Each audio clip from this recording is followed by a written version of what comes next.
guys. Salute. So I want to do some reflecting on basically what I've been hearing. Out in the sports talk world. It's summertime. We got baseball and the WNBA going right now. It's really slow when it comes to the basketball front. But there's still a lot to talk about because we've made basketball nationally into a year-round sport, especially the NBA.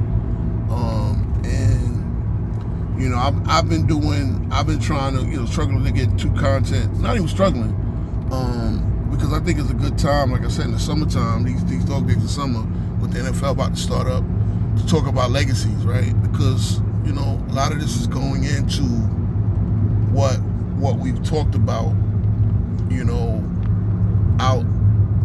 basically what the news cycle has been talking about, and we're talking about legacy. So I happened to be tuning into the Players Choice podcast, and those guys, again, I haven't really caught too much of their stuff. I know they got the old head gentleman, what's his name? I forget his name. They call him. And there's no shade or hate on anybody. There's no shade or hate on anybody, because really, what triggered me, what drew my ire, is a comment in their live chat, and they were basically saying, I guess on their show, and I would have to watch it to really get an idea what their take was. But one commenter, because they were talking about Magic versus Steph Curry and having the ultimate debate. Now, I'm gonna tell you this. Curry is a great all-time player. Where I have him, I would have to really look and see. But to me, the conversation is more insulting. I'm gonna put it this way: it's more insulting than having the Michael Jordan versus LeBron debate.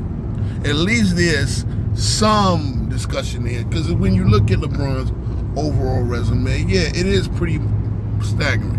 Now, I'm not dissing Curry, but people, and this is a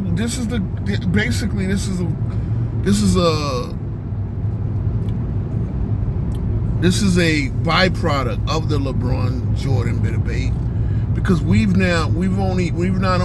basically anybody, because remember, Magic's Lakers were the first finals that Jordan's Bulls played.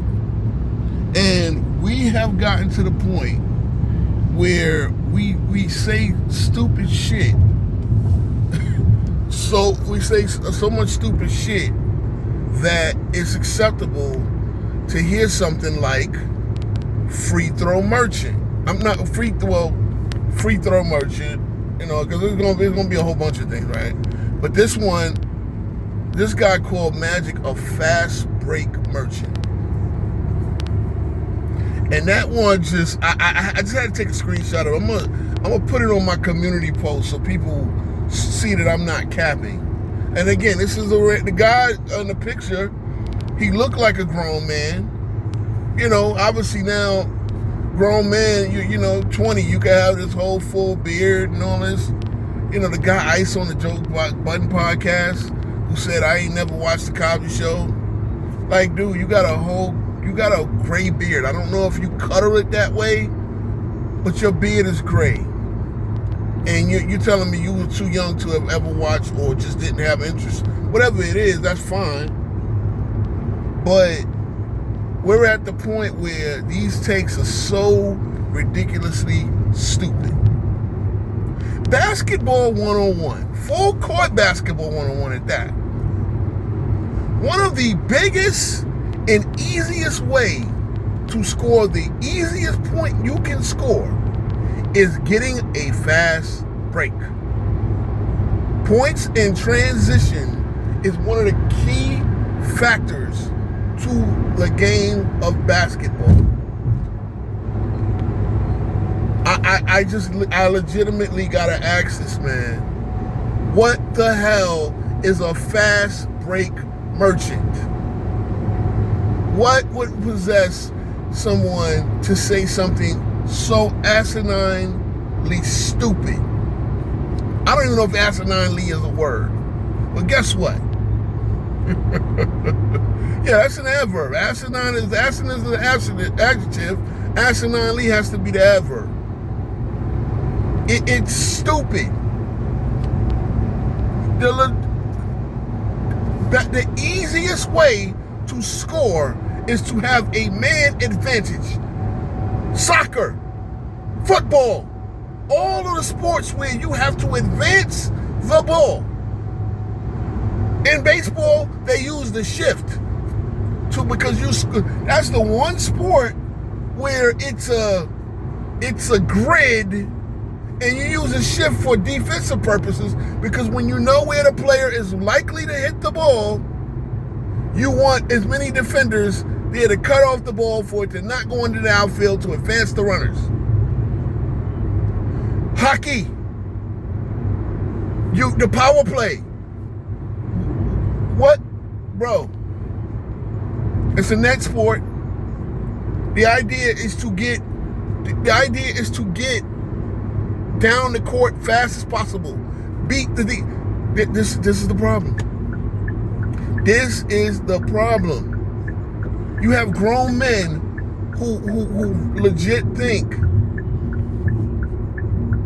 that advancing the ball, bro, I mean, I'm spending time on it because I'm really trying to understand how someone can be so stupid to not understand that. Like, to call Magic a first of all, that's the only thing Magic did. You know, we were playing on Darts channel. I forget what his channel is called now. Just keep in my mind. Lights Out Sports now. So shout out to Dart. We were playing the street ball tournament. And one thing about 2K, because that's what I think a lot of you cats, if you don't play basketball, you get your basketball, not like the only way you can control the game that you're watching or you like or whatever is by playing 2K. And one of the things I said is, Magic, this game, and if y'all remember, I might have said it a couple of times, if Dart knew, if you watch this video, that this game does not understand what made Magic Johnson. Like, we're watching the simulation, and Magic has a fast break, and is literally just not doing anything. Like, he's not passing the ball where it belongs. It's like, does this video game, does 2K understand what Magic Johnson not knowing what to do on a fast break is like? I'm saying, like Biggie not fucking being able to out-rap a goddamn teenager. Like, it's like Jay-Z not knowing what to do on a beat. It's like, I mean, goddamn, it's like I'm trying to, like Whitney Houston. I'm bringing people back to life. It's like Whitney Houston fucking bombing on American Idol. My God, it's what people do. And to sit there and call a man a fast break merchant. As I said, the people that designed 2K, do y'all understand what a fast break is? Do you understand about Phil? And that's the problem. No, really, that's the problem. I go out and play basketball, and if I'm playing full court, I'm always calling a 4-on-2. I'm always calling 3-on-2s. 5-on-8. You guys got a 5-on-2. You got to score. Today's basketball fan and today's average basketball player does not understand what the fast break is all about. They don't understand taking advantage of man advantage. You want to call Magic a fast break merchant? The guys you watch are 3-point merchants. Just jack up threes. You take the easy 2. You got 2 people guarding 5 to score every time. 4 people. You think in soccer, you get a 3-on-1 break, just 1 defender in the goalie? You're supposed to put the field guard in that goalie. And really. Bro, I can't understand it, man. I legit cannot understand. I can't understand it. I really cannot understand it, man. So, again, I mean, I really wanted to really talk about my legacy series that I'm doing with my next set of shows. And this is part of the legacy, man. This is part of why I got to do it, because you guys there's guys that just don't understand basketball. To hear the term fast break merchant is sickening, man. I really I didn't want to do this video. I wanted to call in the AOH's live today, and shout out to AOH and them for coming on, but that new StreamYard they got, or whatever it is, I couldn't hear anything. I was trying to call in, I couldn't hear the live. So therefore, when they tried to call them, whenever they called on me, I couldn't, I don't know. I mean, next time I'll figure it out if they use that platform again. But, yeah, man. This is crazy. Like, what the hell is a fast break merchant? It's only to the low IQ, and that's the problem. ESPN, these goddamn video games, they don't even understand what a fast break is. Like, a fast break merchant?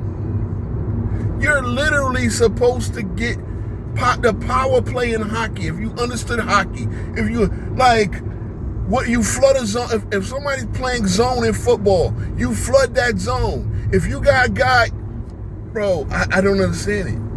I don't understand it.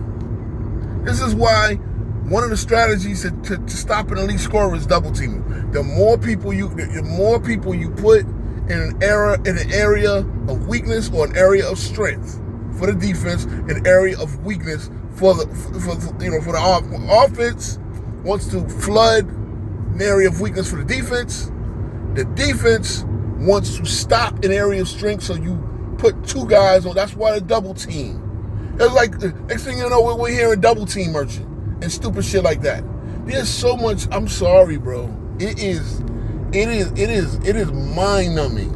Some of the stupid takes. And again, I'm sitting here going crazy because one commenter, but the fact that anybody thinks that, the fact that anybody thinks to call one of the greatest point guards, one of the greatest minds, one of the greatest offensive creators, because that's one thing that Magic, I'm sorry, no one can take away from him. He is number one.